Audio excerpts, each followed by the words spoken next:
Hey guys, hello and welcome to Exampur Rajshree classes. मैं नीरज। और guys शुरुआत करते हैं क्लास की। पर सबसे पहले आप सभी को होली की हार्दिक शुभकामनाएं।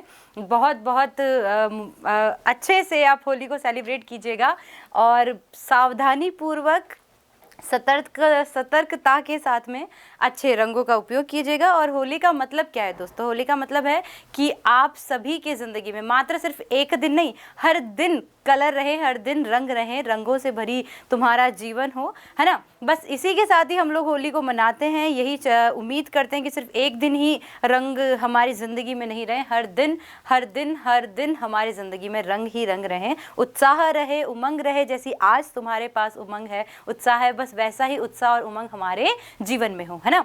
तो बस इसी के साथ ही हम हर दिन नकारात्मकता से जूझ रहे होते हैं, नेगेटिविटी हमारे चारों तरफ सराउंडिंग में होती है। बट आज के दिन देखो, मतलब सब जगह बढ़िया बढ़िया खुला रंगों सा माहौल है ना। हर जगह पर खुशियां ही खुशियां हैं। तो बस ना सिर्फ आज और कल ही आप होली को खेलते रहें, मनाते रहें, हर दिन होली की तरह ही अपने ज़िंदगी को लें, हर दिन नेगेटिविटी को अपने आप से दूर रखें। और इसी के साथ ही क्लास की शुरुआत करते हैं। बहुत सारे आप और हम में से मुझे बहुत सारे लोगों ने कमेंट किए थे कि मैम जो हमारा सेल डिवीज़न वाला टॉपिक है ना, वो हमें थोड़ा सा समझ नहीं आता है, तो प्लीज़ मैम वो वाला टॉपिक हमें समझा दीजिए। तो बिल्कुल आपके लिए मैं आज होली के दिन ही लेकर आई हूँ, जो कि है कोशिका चक्र और कोशिका विभाजन, है ना। कि सेल साइकिल क्या होती है, सेल डिवीज़न क्या होता है, किस तरीके से कोशिका को देखते हैं। तो उम्मीद करती हूँ होली खेल चुके होंगे आप लोग। नहीं खेल चुके तो पढ़ लो पहले, उसके बाद में खेल लेना, है ना। तो शुरू करते हैं क्लास को। तो देखो हम सबसे पहले ये देखो, पहले तो मैं आपको बता दूं आरबीएससी की आपकी बुक है और ये बुक है 10th क्लास की या फिर 11th क्लास की, है ना। तो देखो इसमें है कि कोशिका चक्र जो है 10th हमारा 10वां हमारा टॉपिक जो है चैप्टर है। तो देखो कोशिका चक्र और कोशिका विभाजन, आई थिंक तो फोंट आपको दिख रहे होंगे। तो मैं डायरेक्ट आपको कोशिका चक्र पे ले चलती हूँ। कहाँ पे ले चलती हूँ? कोशिका चक्र पे। कि मैम कोशिका चक्र क्या है? तो बिल्कुल इसी बुक के साथ में हम कोशिका चक्र को पढ़ेंगे। तो शुरुआत करते हैं।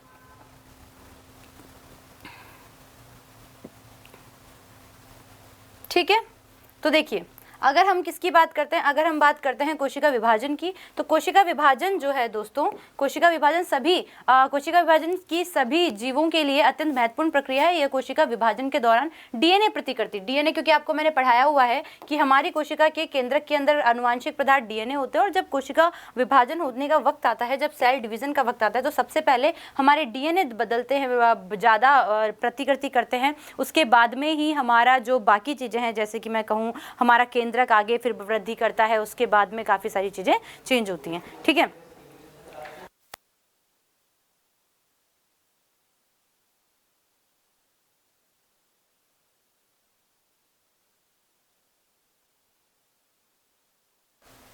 Okay guys. तो देखें, तो यहाँ पे अगर हम बात करते हैं तो देखो डीएनए प्रतिकृति और कोशिका वृद्धि होती है। और ये सभी क्रियाएं कोशिका विभाजन, डीएनए प्रतिकृति, कोशिका वृद्धि एवं एक दूसरे के साथ समायोजित होती है और इस प्रकार संपन्न होती हैं कि कोशिका विभाजन सही होता है। वह संतति कोशिकाओं में इनकी प्रैतिक कोशिकाओं वाला जीनोम भी होता है, क्योंकि आपको पता है कि अगर संतति कोशिका है तो उनके अंदर वही होगा ना जो आपके जनक कोशिका से आएगा, तो जीनोम भी उनके अंदर पाया जाता है। और घटनाओं का चक्र अनुक्रम, जिसमें कोशिका अपने जीनोम का द्विगुणन, क्योंकि यही तो बढ़कर आगे संतति कोशिका में जाने वाला है ना, और संश्लेषण करते हैं, उसके बाद में विभाजित होते हैं, 2 संतति कोशिकाओं का निर्माण करते हैं, और उसी को ही क्या कहते हैं? कोशिका चक्र। दरअसल ये जितना भी सारा साइकिल बन रहा है, जिसमें आपको एक संतति कोशिका को आगे बनाना है, और वही साइकिल जो है हमारा क्या कहलाता है? वही साइकिल हमारा सेल साइकिल या फिर कोशिका चक्र कहलाता है। ठीक है, एक सतत प्रक्रिया है जिसमें डीएनए का संश्लेषण कोशिका चक्र की किसी एक विशिष्ट अवस्था में होता है। ठीक है, आगे बढ़ते हैं। आगे हमसे पूछा जा रहा है कि एक विशेष अवस्था में होता है। देखो ये जो आपको साइकिल दिखाई दे रहा है, ये जो चक्र आपको दिखाई दे रहा है दोस्तों, दरअसल यही होता है हमारा कोशिका चक्र। यही जो है साइकिल हमारी क्या है? कोशिका चक्र है। तो आपसे बोला जा रहा है कि कोशिका विभाजन, देखिए कहा जा रहा है कि कोशिका विभाजन के दौरान प्रतिकृति गुणसूत्र जटिल घटना चक्र के क्रम में संतति केंद्रकों में वितरित हो जाते हैं, और ये सारी घटनाएं कोशिका अनुवांशिक नियंत्रण के अंतर्गत होती है। अब हम सबसे पहले अवस्था पढ़ रहे हैं कोशिका चक्र की प्रावस्था, कि मैम कोशिका चक्र की प्रावस्था क्या है? जो फर्स्ट फेज है मैम वो क्या होती है? ठीक है, तो इनके बारे में बात करेंगे, कौन कौन सी फेजेस होती हैं। G0 साइकिल क्या है, G1 साइकिल क्या है, S साइकिल क्या है, G2 साइकिल क्या है। तो देखो कोशिका चक्र की प्रावस्थाओं की अगर हम बात करें तो एक प्ररूपी यूकैरियोटिक चक्र का उदाहरण जो है हम लोग लेते हैं, क्योंकि आपको पता है सेल डिवीजन की बात करें, ह्यूमन में सेल डिवीजन की अगर बात कर रहे हैं तो हमारी कोशिका ऑब्वियस है कि मैम यूकैरियोटिक ही होंगी, हमारी कोशिका कैसी होंगी, यूकैरियोटिक कोशिकाएं होंगी। तो यूकैरियोटिक कोशिकाओं की बात कर रहे हैं तो एक प्ररूपी यूकैरियोटिक चक्र का उदाहरण मनुष्य की कोशिका के संवर्धन में होता है, जो लगभग प्रत्येक 24 घंटे में विभाजित होती हैं। लगभग कैसे घंटे में? 24 घंटे में जो है वो विभाजित होती हैं, क्योंकि हमारी एक कोशिका को विभाजित होने में कितना वक्त लग रहा है बच्चे? 24 घंटे लग रहे हैं। ठीक है, तो देखिए हम थोड़ा सा जल ग्रहण कर लेते हैं, फिर उसके बाद में फिर से कंटिन्यू करते हैं।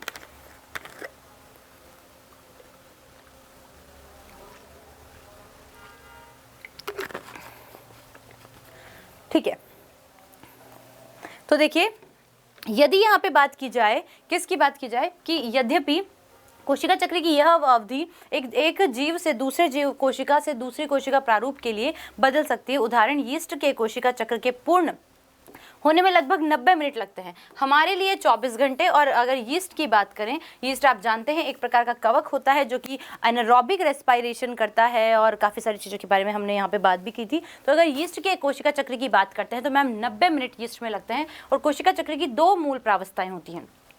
और मैम ये 2 मूल प्रावस्थाएं जो है कोशिका चक्र की कौन कौन सी हैं? तो ये 2 मूल प्रावस्थाओं में जो पहली प्रावस्था आती है मैम उसको अंतरावस्था या फिर हम कहते हैं इंटरफेस, और जो दूसरी प्रावस्था आती है उसको कहते हैं मैडम एम प्रावस्था, माने कि सूत्री प्रावस्था, यानी कि माइटोसिस फेज। तो सूत्री प्रावस्था, माइटोसिस फेज। तो देखो सूत्री प्रावस्था क्या है मैम, इंटरफेस क्या है ना, तो इन सब के बारे में बात कर लेते हैं। ठीक है, तो देखिए यहाँ पे अगर बात करते हैं मैडम सूत्री विभाजन की, मतलब कि माइटोसिस की बात करते हैं, जो कि उस अवस्था को व्यक्त करता है जिसमें वास्तव में कोशिका विभाजन या समसूत्री विभाजन होता है। और अंतः अवस्था माने इंटरफेज 2 क्रमिक एम फेज के बीच में होती है, मतलब एम फेज और बीच में आती है आपकी इंटरफेज। ठीक है, तो देखिए यह ध्यान देने योग्य महत्वपूर्ण बात है कि मनुष्य की कोशिकाओं में औसतन 24 घंटे में कोशिका चक्र विभाजन होने में, एक्चुअली में विभाजन हो रहा है कोशिका चक्र में सिर्फ 1 घंटे का विभाजन है, 1 घंटे का। बाकी उसको रेडी होने के लिए जो टाइम लग रहा है वो 23 आवर्स लग रहे हैं, बाकी सिर्फ 1 घंटा चाहिए विभाजन होने के लिए, तो है ना,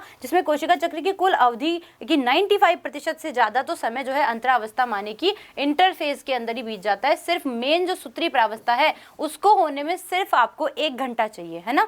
तो देखो एम प्रावस्था का आरंभ जो है केंद्र विभाजन जो है कैरियोकाइनेसिस से होता है। तो आपसे पूछा जाएगा एम प्रावस्था जो है सूत्री विभाजन जो है माइटोसिस फेज जो है उसका स्टार्टिंग जो है वो क्या होता है, तो आप कहेंगे कि मैम कैरियोकाइनेटिक्स होता है, माने कि केंद्रक के विभाजन से जो है ये प्रक्रिया शुरू होती है। लिख लीजिएगा साथ में कि केंद्रक के विभाजन से जो है ये प्रक्रिया शुरू होती है। ओके, जो कि संगत जो है संतति गुणसूत्र के पृथक्करण माने कि सूत्री विभाजन के समतुल्य होता है, और इसका अंतः कोशिका द्रव विभाजन साइटोकाइनेसिस से होता है। देखो साइटो का मतलब कोशिका द्रव, है ना, कोशिका को तो साइटो जो कोशिका द्रव का विभाजन होगा उससे जो है वो स्टार्ट हो रहा है, और इसका अंत जो है मतलब स्टार्टिंग क्या हो रही है, केंद्रक के विभाजन से, और अंत कहाँ हो रहा है, कोशिका द्रव के विभाजन से होता है ना। अंत अवस्था को विश्राम प्रावस्था भी कहते हैं, और यह प्रावस्था है जिसमें कोशिका विभाजन के लिए तैयार होती है, और इस दौरान क्रमबद्ध तरीके से कोशिका वृद्धि और डीएनए का प्रतिकरण होता है।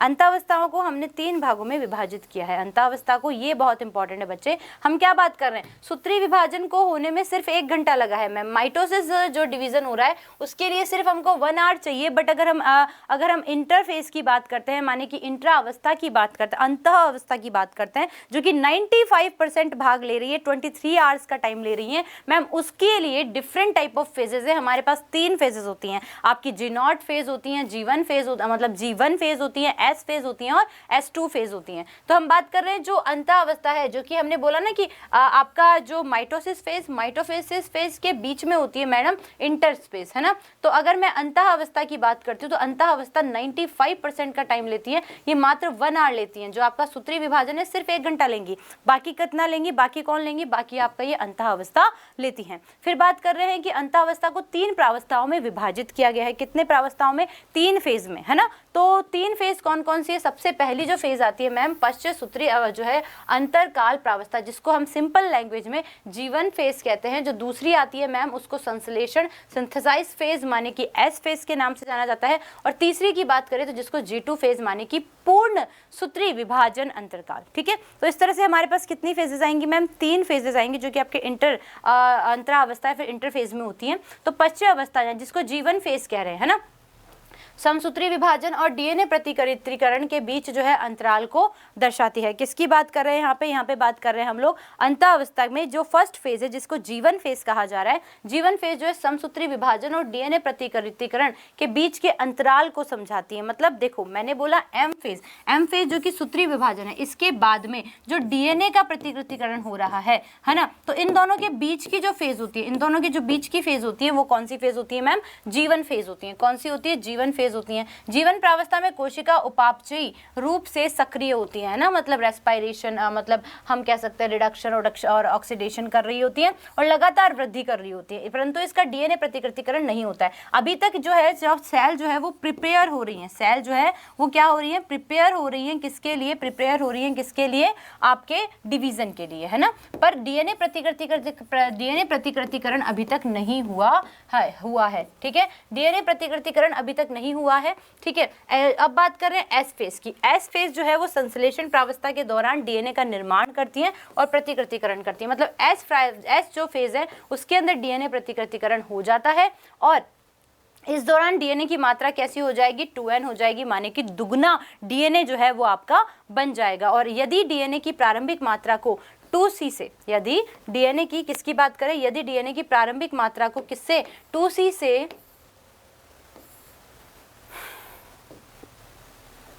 अगर हम क्या बात करें डीएनए प्रतिकृतिकरण की प्रारंभिक मात्रा को अगर आप 2c से इंडिकेट करते हैं, चिन्हित किया जाए, तो यह बढ़कर 4c हो जाएगी। मतलब अगर आपका डीएनए पहले 2c था तो अब कितना हो जाएगा मैम? दुगना हो गया है, तो मैम कितना हो जाएगा? 4c हो जाएगा, ठीक है। 4c हो जाती है।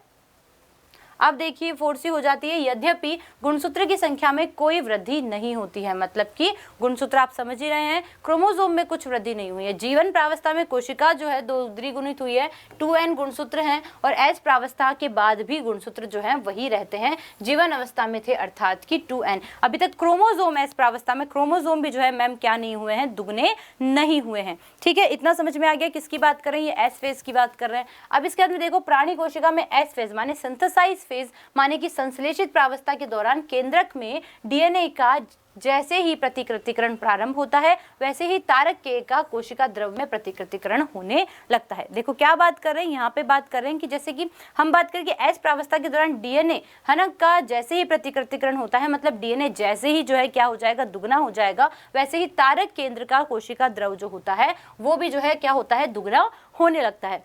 और कोशिका वृद्धि के साथ सूत्री विभाजन हेतु G2 प्रावस्था के दौरान प्रोटीन का निर्माण, अब G2 प्रावस्था के अंदर क्या होने लगेगा? प्रोटीन का निर्माण होने लगेगा। नेक्स्ट बात कर रहे हैं प्रौढ़ प्राणियों में।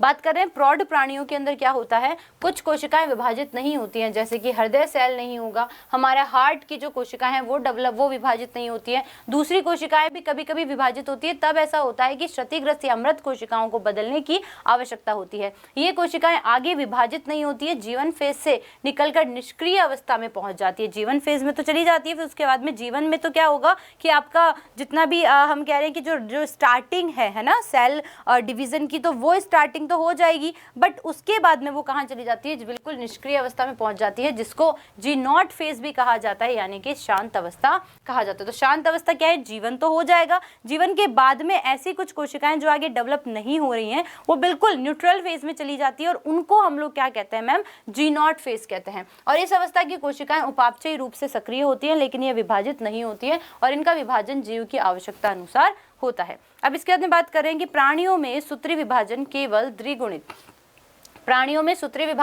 द्विगुणित कायिक कोशिकाओं में ही दिखाई देता है। इसके विपरीत पादपों में सूत्री विभाजन अगुणित व द्विगुणित दोनों कोशिकाओं में दिखाई देता है। और पादपों में पीढ़ी एकांतरण के उदाहरण को याद करते हुए पादप जातियों व अवस्थाओं की पहचान करें जिनमें अगुणित कोशिकाओं से जो है, ठीक है। अब हम सबसे पहले फर्दर पढ़ेंगे, बट इससे पहले आपको एक चीज बता देती हूँ। यहाँ देखिए, ओके,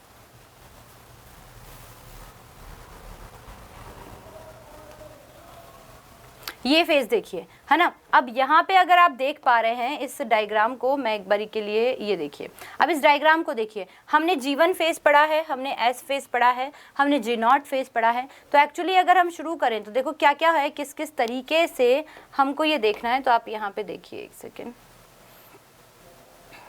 देखिए सबसे पहले जो फेज आ रही है, सबसे पहले जो फेज स्टार्ट हुई मैम G1 से स्टार्ट हुई। G1 के बाद में मैम S फेज आती है, S फेज के बाद में G2 फेज आती है। और आपने देखा G1 के बाद में जो फेज आएंगे वो वहाँ पे क्या होगा, निष्क्रिय अवस्था, कोशिका द्रव का विभाजन होगा और निष्क्रिय अवस्था भी हो जाएगी। ये वाला जो फेज है, ये वाला जो फेज है मैम कौन सा फेज कहला रहा है, M फेज कहला रहा है। और M फेज के बाद में ही आपका G phase, G1 phase, G2 phase, G0 phase, G2 phase जो है वो स्टार्ट होता है।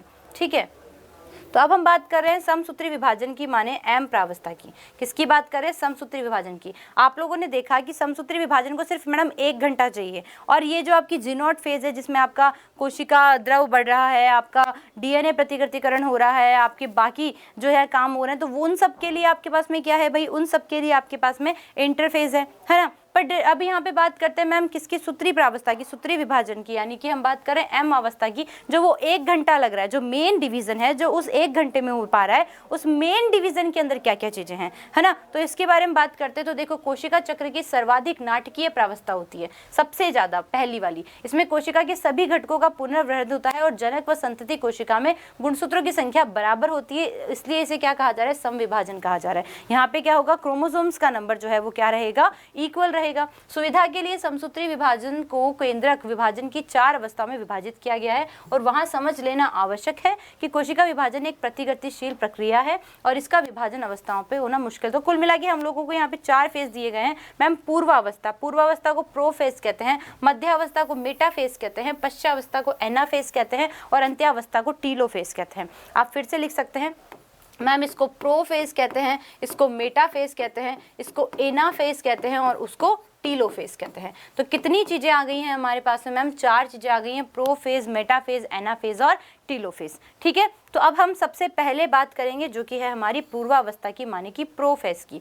मैम प्रो फेज क्या होता है, किसमें पढ़ रहे हो आप पढ़ रहे हो एम फेज के अंदर, सूत्री अवस्था के अंदर, या फिर आप माइटोसिस फेज के अंदर पढ़ रहे हो। माइटोसिस फेज के अंदर जो पहली फेज है जिसको हम एना किस नाम से जान रहे हैं, प्रो फेज के नाम से जानते हैं, पूर्वावस्था के नाम से जानते हैं। इसमें देखो क्या लिखा हुआ है, हमें किस तरह से पढ़ना है। अंत्यावस्था की G तथा G2 अवस्था के बाद में देखो S अवस्था हो गई, फिर उसके बाद में G2 अवस्था। G2 अवस्था के अंदर आपने साइकिल में भी देखा था, मैम यहाँ पे G1 फेज था, यहाँ पे S फेज था, यहाँ पे G2 फेज था, और ये वाला जो पूरा फेज था यहाँ पे जो है वो M फेज था। तो ये S और G2 फेज के बाद में आपका M फेज जो है समसूत्री विभाजन का पहला पड़ाव है। S व G2 अवस्था में DNA के नए गुणसूत्र बन जाते हैं। क्या हो जाते हैं, DNA के नए गुणसूत्र बन जाते हैं, लेकिन आपस में गुथे हुए होने के कारण स्पष्ट रूप से नहीं दिखाई देते। यहाँ पे डीएनए प्रतिकृतिकरण हो चुका है, यही तो बोल रहे थे कि G1 में तो डीएनए प्रतिकृतिकरण नहीं होता है, बट S के अंदर डीएनए प्रतिकृतिकरण हो जाता है। अब डीएनए बढ़ तो गया है मैम, मान लो कि ये कोई सेल है, ये न्यूक्लियस है, इसके अंदर डीएनए बढ़ तो गया है, बट हमको इस तरीके से फर्दर क्रोमोसोम नहीं दिखाई देना है ना, बिल्कुल क्लियर, क्रिस्टल क्लियर हमको क्रोमोसोम नहीं दिखाई देते हैं। किसके अंदर मैडम, पूर्वावस्था के कारण के अंदर, मतलब प्रोफेज के कारण, लेकिन आपस में गुथे होने के कारण स्पष्ट नहीं है। गुणसूत्रीय पदार्थ के संघनन का प्रारंभ ही पूर्वावस्था की पहचान है।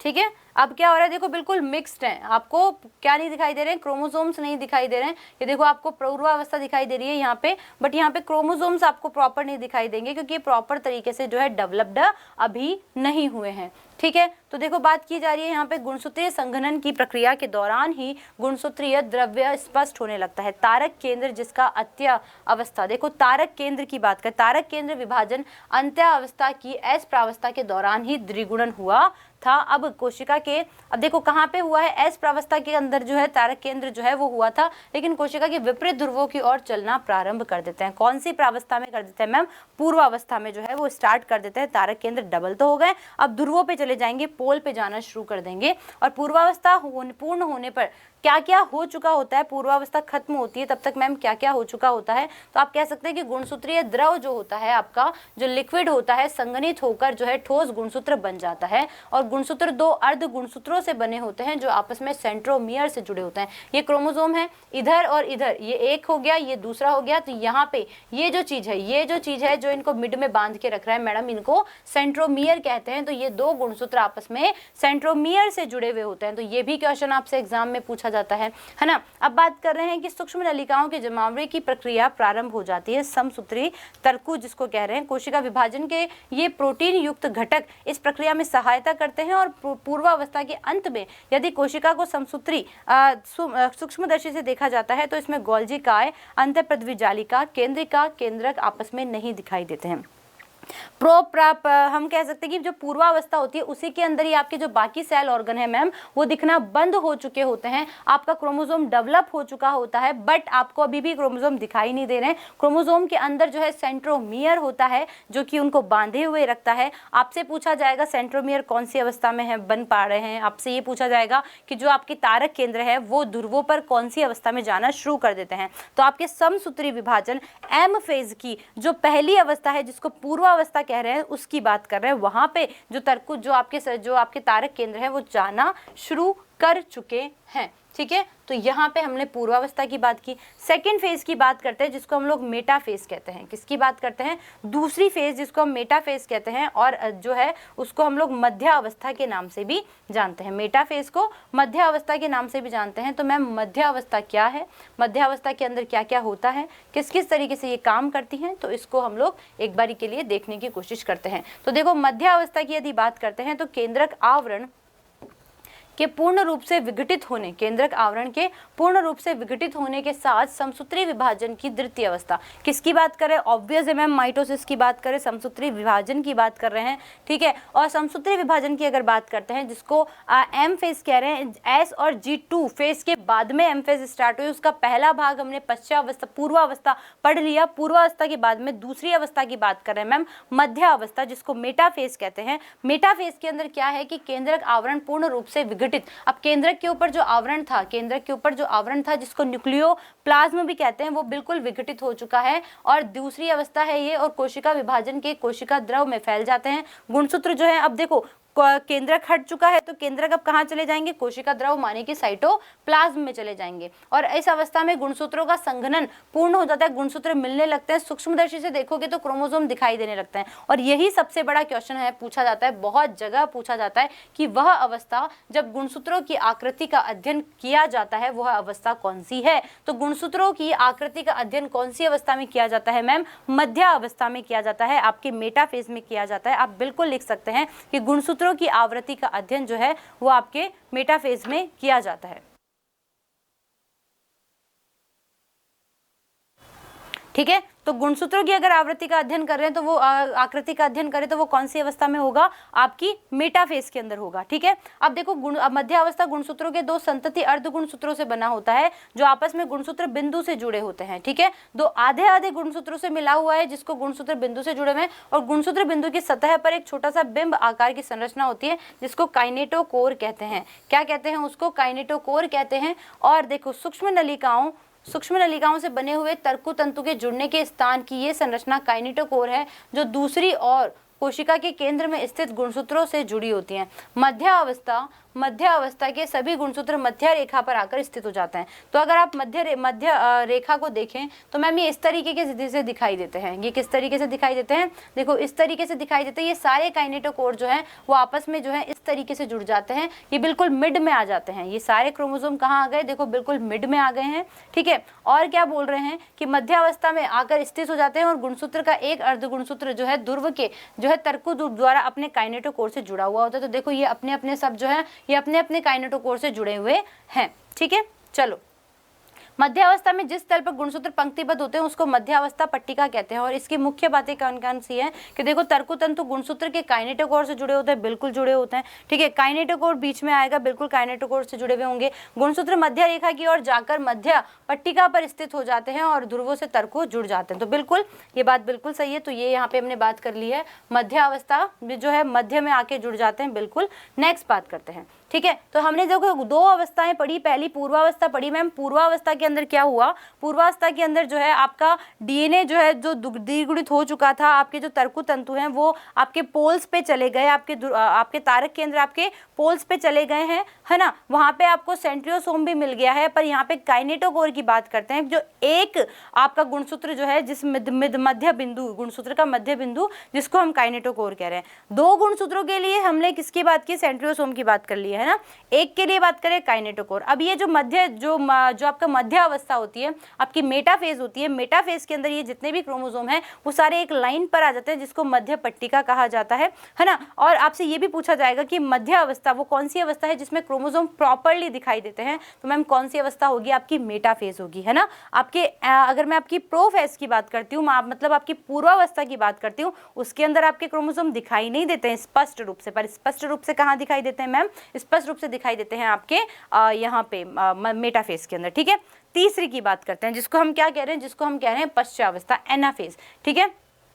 पश्चिम अवस्था के अंदर क्या होता है, तो देखिए जो आपका पश्चिम अवस्था है, पश्चिम अवस्था के अंदर जो है मध्य पट्टिका जो बन गई थी, है ना, तो मध्य पट्टिका पर जो क्या आए थे, जो क्रोमोसोम्स आए थे, अब वो एक साथ अलग होने लगते हैं और उन्हें अर्ध संतति गुणसूत्र कहते हैं। और कोशिका विभाजन के बाद बनने वाले नए संतति केंद्र का गुणसूत्र बनेंगे। ये विपरीत ध्रुवों की ओर जाने लगते हैं और गुणसूत्र ध्रुवों की ओर जाते हैं और ध्रुवों की ओर जाने का नेतृत्व करते हैं। तो देखो गुणसूत्र खंडित होते हैं और अर्ध गुणसूत्र अलग होने लगते हैं और अर्ध गुणसूत्र विपरीत ध्रुव की तरफ जाते हैं। तो ये देखो ये जो पट्टी बनी थी तो काइनेटोकोर से जुड़े हुए थे, अब देखो आधे इधर चले गए, आधे इधर चले गए, बिल्कुल शोले मूवी वाला डायलॉग है, आधे इधर जाओ आधे इधर जाओ, बाकी मेरे पीछे आओ, तो बाकी कुछ बचे ही नहीं है यहाँ पे। तो यहाँ पे क्या होगा कि आधे गुणसूत्र ऊपर एक पोल की तरफ चले गए, आधे गुणसूत्र दूसरे पोल की तरफ चले गए। मैम पूर्वावस्था के अंदर तो सिर्फ द्विगुणन हुआ था मैडम, मध्य अवस्था में मध्य में आ गए थे मैडम, पश्चिम अवस्था में पोल पे चले गए हैं, है ना। अब आखिरी अवस्था जिसको टीलोफेज कहा जा रहा है या फिर अंतरा अवस्था कहा जा रहा है, अंत्यावस्था के अंदर क्या होता है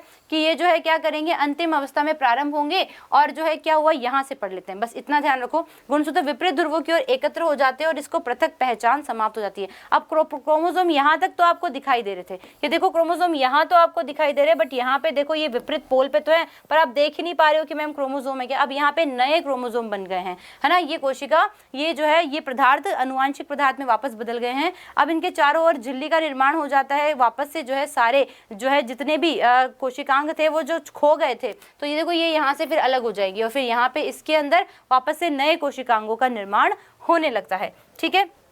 तो ये हमने किसकी बात की, ये हमने बात की यहाँ पे किसकी, ये यहाँ पे हमने बात की है सूत्री विभाजन की। सूत्री विभाजन की 4 अवस्थाएं हैं मैडम, चारों अवस्थाओं को एक बार फिर से समझा दीजिए। चारों अवस्थाओं को समझने के लिए तुमको क्या करना पड़ेगा मैडम, जो पहली अवस्था है जिसको आपने प्रोफेज कहा है, जिसको आपने प्रोफेज कहा है, उसके अंदर ये सेल है। सेल के अंदर क्या होता है मैम, ये आपका जो केंद्रक है, ये केंद्रक जो है वो क्या होता है मैम, इसके अंदर बहुत सारे जो है डीएनए का जो है द्विगुणन होने लगता है, बहुत सारे डीएनए आपको मिल जाते हैं। उसके बाद में अगर मैं मेटाफेज की बात करती हूँ तो मेटाफेज के अंदर ये जो क्रोमोसोम थे वो दिखाई देने लगे थे, ठीक है। और ये क्रोमोसोम जो है वो कहाँ पे आ गए थे,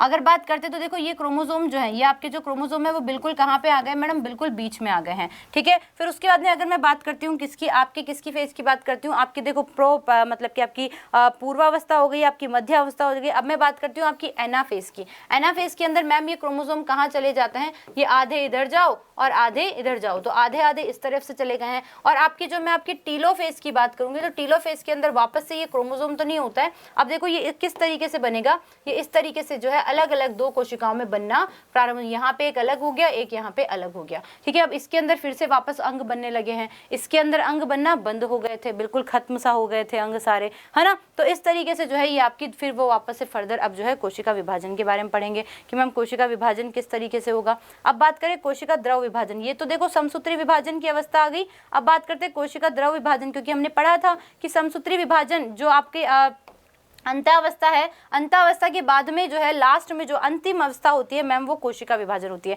स्टार्टिंग होती है केंद्रक से, केंद्रक द्रव विभाजन से, केंद्रक द्रव से, और अंतिम होगा कोशिका से। साइटो, है ना, किसके लिए बोला था हमने को, साइटोकाइनेसिस के लिए बोला था। तो देखो कोशिका विभाजन के दौरान द्विगुणित जो है गुणसूत्रों का संतति केंद्रकों, क्या बोल रहे हैं, संतति केंद्रकों में पृथक्करण होता है। संतति केंद्रकों में क्या होता है भाई, पृथक्करण होता है, जिसे कोशिका विभाजन कहते हैं, जिसे क्या कहते हैं, सेल डिवीजन कहते हैं, मतलब कि कोशिका विभाजन कहते हैं। और कोशिका विभाजन जो है वो संपन्न होने के अंत में कोशिका स्वयं एक अलग प्रक्रिया द्वारा 2 संतति कोशिकाओं में विभक्त हो जाती है और इसी को ही कोशिका द्रव विभाजन कहते हैं। अब देखिए प्राणी कोशिका का विभाजन जो है वो जीव द्रव्य कला में एक खांच बनने में संपन्न होता है और खांचों के लगातार गहरा होने व अंतः केंद्र के पास मिलने से जो है वो कोशिका